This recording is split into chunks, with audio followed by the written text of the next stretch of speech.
Hello everyone, how's it going? Welcome back to another video here on the PokerStaples channel. What an insane tournament this is. $10,300 buy-in, 20 million guarantee, all right? I just finished up the stream for the day. This is day 1A of the tournament, and obviously a very high-stakes tournament against very great opponents.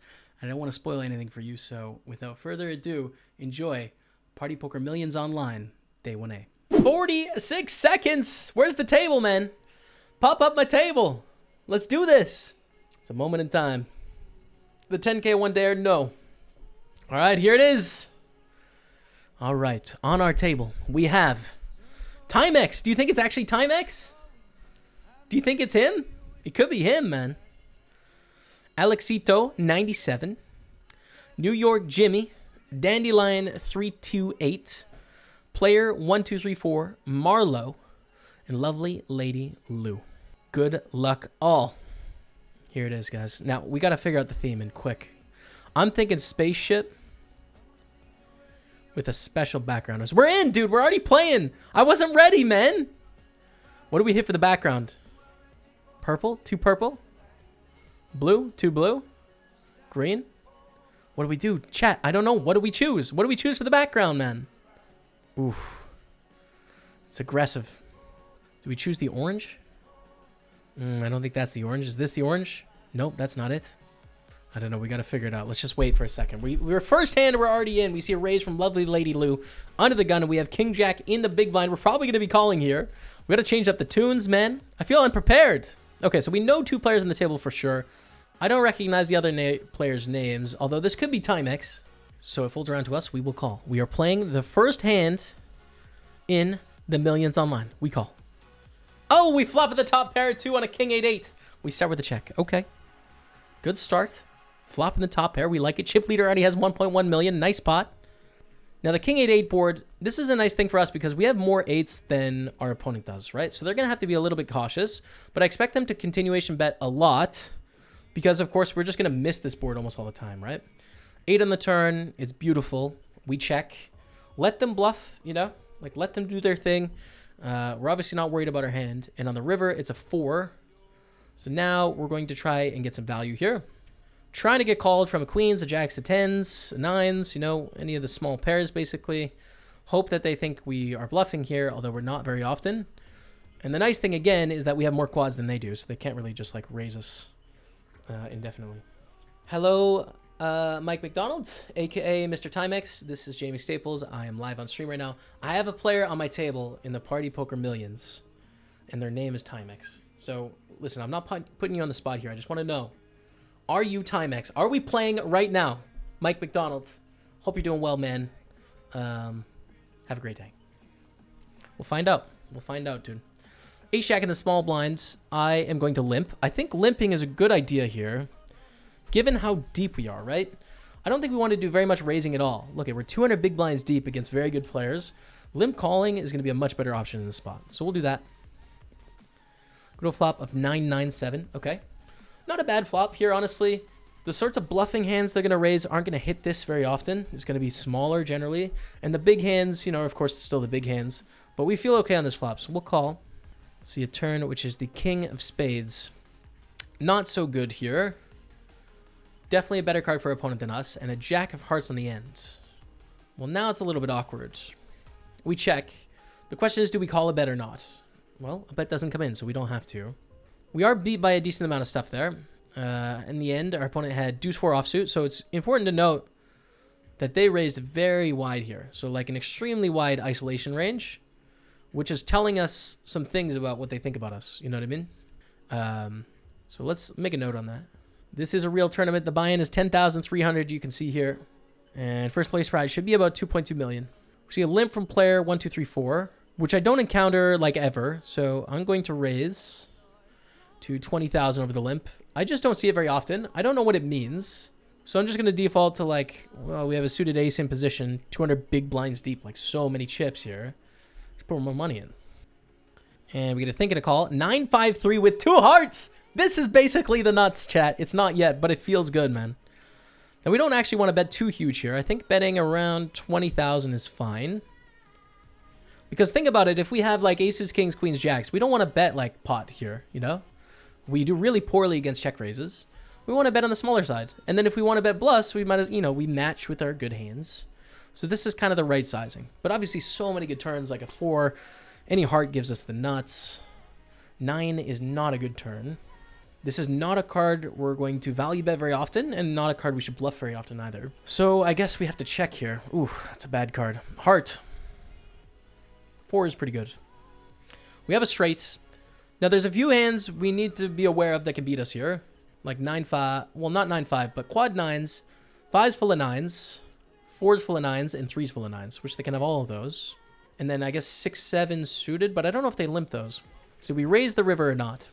And I think what I'll do is I'll raise the river and fold to a jam or fold to a re-raise. Maybe just call a river. Beat 7-5.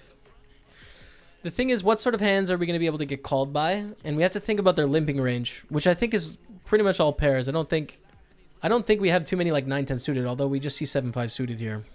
So if we think they have a lot of trip 9s and they can call a raise, then we should go for it, but I don't think they do. Anyways, chip it up. We're going to raise up King Jack. This is a mistake here, actually. I should have made this bigger. Just autopilot, like, not thinking, making it 10,500. Yeah, so we need I wish they had more of the spaceship background. We'll change the background in a second here. I should have made this bigger. Punished for it. I'm just going to fold. So let's go with the spaceship, man. I think the spaceship is really dope. King 5 of diamonds. And a raise up from Lovely Lady Lou, which seems to be playing a lot of hands. We have an aggressive opponent here. We have an aggressive opponent, chat. Alert! Alert! Aggression. Dandelion is going to call here in the cutoff. And a call from Marlowe as well. Do we want to consider squeezing? Probably not. We're just very deep here. It's different if we're like 60 big blinds deep. But 200 big blinds deep, you don't really want to squeeze these second nut type hands that can get in really tough spots, especially being out of position here. So I think just call. I don't think this is the color either. I'm just going to roll dark blue. Bet is 17,600. Now we do have a pair. We have a backdoor nut flush draw, but they bet into 4 people. It's worth noting, right? So they're going to barrel a lot on the turn. How many outs do we have to improve on the turn? 3 kings, 2 5s, and 9 diamonds. 10 diamonds. I think it's worth calling for such a small bet size. That's a pretty good turn. That is one of those outs right there. So we're going to lead. It looks like we have what we have. It's really hard for us to have much here other than trips. So we kind of have to lead, and we take it. I'm going to raise to 15,000. We definitely want to raise bigger than the 2.1x I was raising before. So we're going to give it a go here with 9-8 suited. We get a re-raise to 51,000 now. Luckily, Lovely Lady Luck, which is on the big side here. I mean, it's 3.4x in position, but we are very deep stacked as well, and 9-8 suited can flop some pretty good things, so it's quite tempting to get involved in this pot. They're 3-betting 100% against us here. 3 for 3. So let's see. Folds around to us. I think I'm going to call. It's worth it. 36,000 to win 81,000 here. So we will call, and let's go to the flop, which is ace 8-4 with 1 club. Okay. It's whatever. Like, we flop second pair, which might be the best hand. Some of their bluffs are definitely going to be ace-x suited hands, which it's not great when some of their bluffs beat us. But at the same time, we do flop a pair. We're getting a decent price to continue. So I think we should call at least 1 on the flop here and then see what happens on the turn. And we also have 5 outs to improve to 2 pair or 3 of a kind. That is an improvement to 2 pair. Now, I think against an aggressive opponent like this, who has a very wide range, I like the strategy of just check calling here. I don't really want to check raise. I think they're going to have such a high frequency of bluffs. I like them having to make decisions with their weak range as to whether they're going to take us off the hand or not. So my plan is to check call again and very likely check call on the river. A terrible river would be like, I don't know, king of clubs, for example. A bet of 162,000. Again, we're going to think for a second and call. Beautiful river. We calling all in here, man, with 2 pair. Whew, the heart is beating, chat. Sweaty palms. They're all in. We call.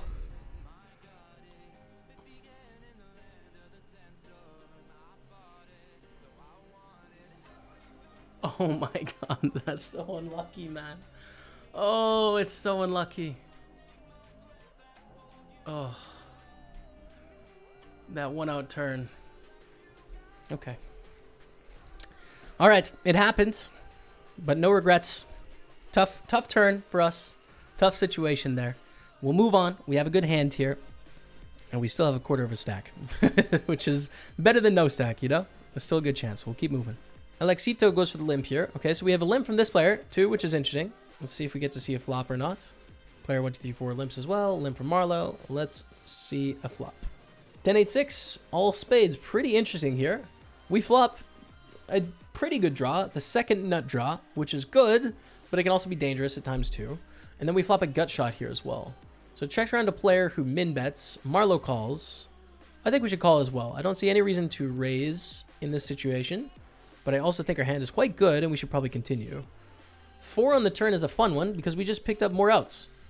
We still have the spade outs probably, but we can also hit a 5 or a 9 to make a straight, which we have to assume is good some percentage of the time here, you know?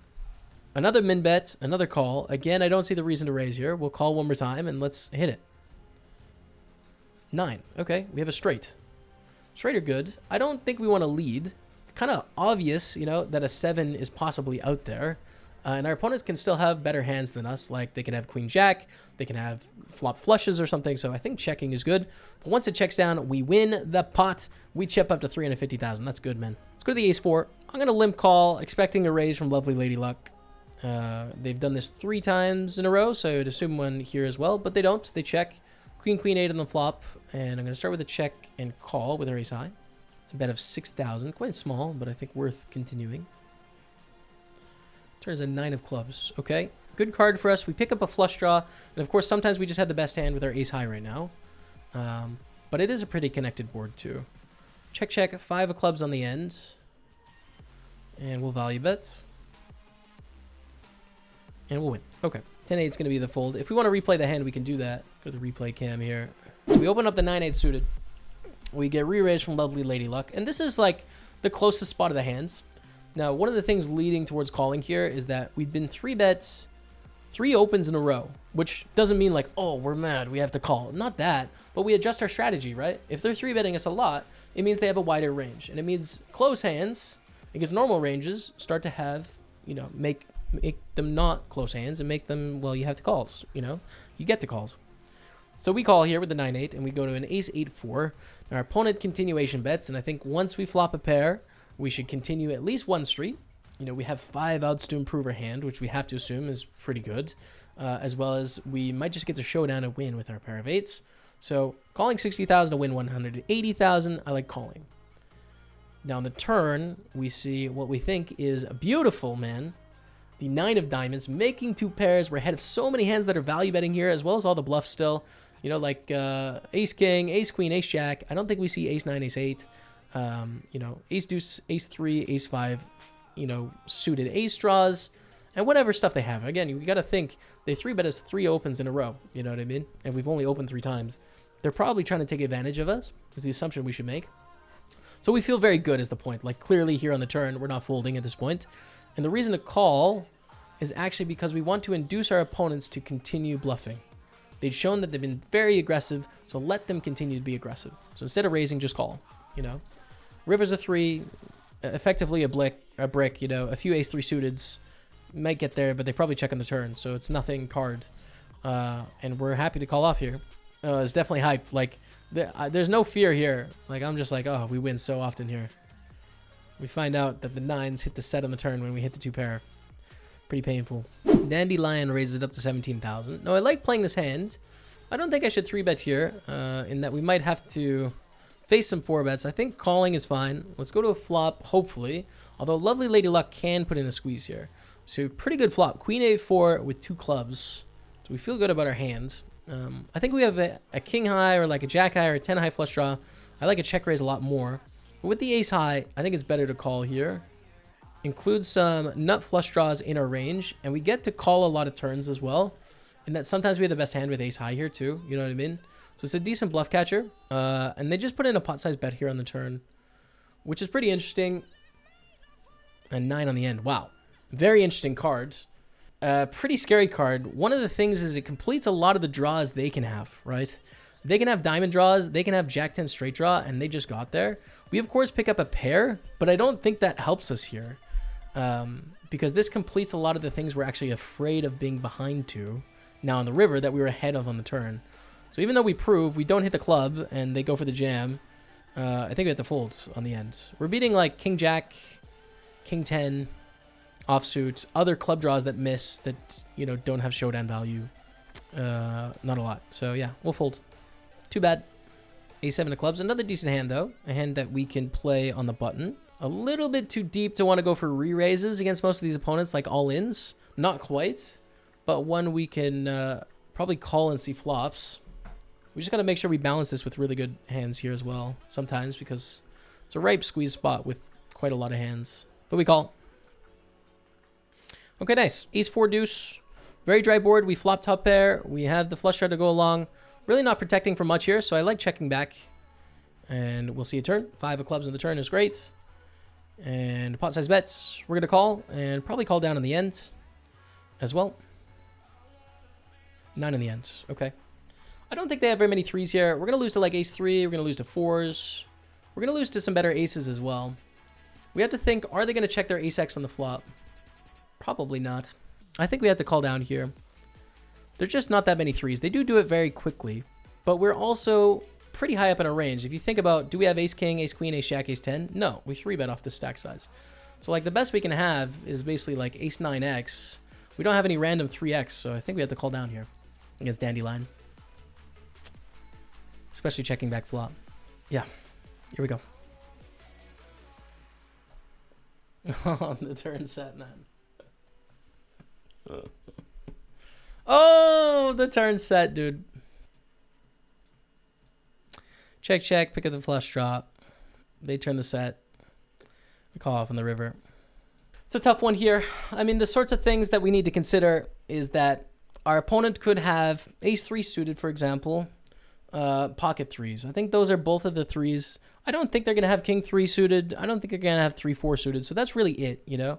There's not that many. So the straight is a non-factor, you know. Small percentage of straights. When they have it, whatever. More so, and I mean sets, like they have a set of 2s or 4s or 5s. And we're talking 3 combos of 2s, 3 combos of 4s, 3 combos of 5s, 9 combos total. There's 1,300 plus in No Limit Hold'em. It's a very small consideration. And sometimes they're going to bet sets on the flop. They're not always going to check it. So it's not, again, something we really need to factor in. The biggest concern here is actually when they have strong aces, do they sometimes check because they know they can get all the money in by the river anyways. So with ace king on such a dry board, do they sometimes check here and then just go for big bets on the turn in the river? And I think sometimes they're going to do that with their ace X, you know. But what's a bigger factor here, in my opinion, is that we just call in position. So if we go back to pre-flop, we got to think about what our play says to these high-level opponents in this 10K. So when we call, that eliminates ace king, it eliminates ace queen, ace jack, and ace 10. And aces, of course. Because off the stack size of around 24 big blinds, we're likely going to move all in with those. So kind of the best hand that we're going to have in this situation is ace 4 suited, ace deuce suited, probably not even 4s or 2s. And then like a bunch of suited broadways and that sort of stuff. So goes check, check, turn, 5 of clubs. I mean, I don't think there's any choice here. You just call against the pot size bet. And then the river is like, do we think they have too many checked big aces on the flop? I don't think so. I think we have to call down. Disappointing. I mean, really, if we go through the tournament, which unfortunately it hasn't lasted long enough, so we can go through hand by hand and kind of look through. Debrief a little bit. So here's the first hand of the tournament, right? We play this one. Call with the king jack and the big blind against under the gun. Beautiful flop. They bet, we call. Turn is an 8. Again, just check here. Like our opponents can have bigger hands to the river. Not that they're gonna have bigger hands all the time, but it's a big mistake to get in 200 big blinds here. You know, for the every once in a while they have an 8 or they have aces or they have the one combo of kings. So you just check and let them bluff. You know, it goes check check. We make a small bet on the river trying to get paid. We don't. Next hand, ace jack, limp, raise, call. Check back call on the 997, turns the king, check check. River is a jack of hearts. Pretty tough one here. Like, it's tough if we face a bet, but thankfully we don't. And we beat deuce 4 offsuit. This is where we learn lovely Lady Luck. Playing very aggressively, like making a very wide raise in the big blinds. So that's good to know. We're off to a good start here. Things are nice. Limp raise call. Over this limp. Bet call. Check, check. And straight on the river. We end up just calling here. I thought about raising, but I think the most important factor in this spot is how many hands are we going to get value from by raising here on the river. And I don't think our opponent has like 10s through aces over pairs playing it this way, limp calling. If they have a lot of 9s, then I think we can go for it. But I think their limp call range most likely is going to be pairs. And I don't think by raising we're going to get a call from like 8s, 7s, 6s very often. They can have 5s full, 4s full, 3s full. So it just depends how many 9s are in the range as to whether we should raise or not. So we make a pretty nitty just call. You know, we win against 7-5. I don't think that calls a raise for what it's worth, so it doesn't really matter. This is an interesting one. Raise under the gun. We call in the big blinds. We had a 5. They bet into 4 people. It's really strong for what it's worth, but we're getting an insane price. We do have the backdoor nut flush draw, closing the action. So call. Turns a 5. Got a lead on this card, 35K, and they fold. It's good fold. We move on. This is the one that really got us short, man. So we raise. We get 3-bet here. Again, we've seen them be very aggressive against us, so we call. I think is fine. When they're being really aggressive, we just open up our calling range. Go to flop of ace 8-4. Check call on the flop to the turn 9. That's the killer in it. Like, you know, you kind of got not the nuts, but like you're only losing to the nuts effectively. You know, like a set of aces or like a ace 4 bluff pre-flop that made 2 pair. That's kind of it. So it's like you call and call. And they turn the set. It's so sick. We lose to double turn sets, but we win the next hand with 9s, so we're coming back a little bit from 250K. It's great. King 7. We win this pot just by like it getting checked, like min bet. We make a straight, but not a strong enough hand to bet 4 ways, and we win. So that's cool. We chip up with the flush. This one is pretty tough. So this one is tough on the turn. Raise get a call with the ace 9 of clubs and the small blinds. Bet call includes some flushes that we can just call to bets so that we can have flushes when we just call on the turn and stuff like that on the stack. Plus we have some showdown value with the ace. Turn is close here, but I think they're going to have a decent amount of draws. You know, like all the straight draws, they can have king jack, king 10. They can have, or not king jack, king 10 here. Actually, they don't have that. They have jack 10, jack 9, 10, 9. They have club draws. They have diamond draws. And then they can just continue barreling with random stuff too, given our just call in the small blind. So we don't have ace queen. We don't have aces, kings, queens. We might not have 8s either. So they bet again. And it's like, do we have enough showdown value to combo with the 18% that we hit the nuts on the river? Plus, you know, sometimes getting paid with the 200K when we do. So do we call here on the turn or not? You know, and it's close. It was a close one. I like to call. River is a 9. So we actually improve, but a lot of those draws get there. You know, jack 10 makes a straight now. Jack 9 and 10-9 don't need to bluff anymore, so that's not in their betting range on the river. And the diamond draws that might have bet on the turn have now hit as well. So we improve our hand, but like we're not worried about an 8. It's the same scenario, you know what I mean? It's like they have a strong queen, or they have a straight, or they have a missed club draw, which we block, or the few missed straight draws, of which they're, you know, the missed straight draws, they have a pair now, so... We fold down to 200K, and then the last hand is this, which again, we fall victim to the turn set here. 17,000 in the call. Check at the flop. Control the size of the pot. You know, like, very good flop for us. We're super happy with this. But Dandelion did raise in an earlier position. When we just flat pre-flop, we don't have ace king, ace queen in this situation. So probably not ace jack or ace 10 actually on the stack either on 24 bigs. So there's a bit of a problem there in that they have a nut advantage, although our range is actually stronger in this position. So I think checking is good here. Turn is the 5 of clubs. I mean, we pick up the flush draw, and we've slow played our pair of aces. They bet pot on the turn, which is a sucky size to see for what it's worth, but like clearly we call at least. And then river is a 9. And the question is here, again, we're not too worried about a 3. They raise an early-ish position. You know, they might have ace 3 suited. I don't think they have 3-4 suited. I don't think they have king 3 suited. They might have 3s, although they don't all the time either. So like we're talking a couple combos of 2s, 4s, and 5s. You know, like 11 combos. What we should be worried about is, are they going to check ace king, ace queen, ace jack on the flop, intending to bet turns and rivers to try and get value, right? Those sort of hands. And I think there are sometimes, not all the time, but sometimes I think they will, for what it's worth. But we elect to call down because we are relatively strong given our range of hands here. We don't have any 3s except for ace 3 suiteds. We don't have any sets calling off the stack size either. So literally like ace 9 is the top of our range here. Ace 9, ace 8, ace 7. Pretty good hands we call down. And the turn's set, man. That's the whole tournament. That's our 10K, unfortunately. Painful. It's a painful one. But at the end of the day, you got to keep it in perspective. We've got the opportunity to play the 10K here. I got in through winning a competition. So I actually am not out kind of money out of my pocket, even though I did win $10,000 ticket. So it's $10,000 in equity. So it's disappointing, but at the same time, I'm very lucky to be able to do this, play poker for a living, get to stream it here on Twitch and have you guys enjoy as well. So that means a lot. And thank you guys for tuning in and supporting. Thank you all so much for watching. It was really hard to do that intro after the stream and put on a brave face. I didn't want to spoil for you guys. None of this is over, and you were able to see sort of our thoughts talking through the whole tournament. It wasn't a very long experience for us, was it? Obviously very disappointing finish, and just one of those days, in my opinion. Of course, hindsight's 20/20. Like, oh, you could find the fold with the a7 on the end, or you should have done this or that. I mean, it's easy to say after the fact, right? In the moment, I think the analysis we did was good and correct, and I stand by it. But it is, of course, painful. That's a big buy-in, dude. That's a big shot. Sometimes they work out and sometimes they don't. So the good news is that in real time right now, there is more flights to this event. There's actually 4 starting days, and you can enter on different starting days.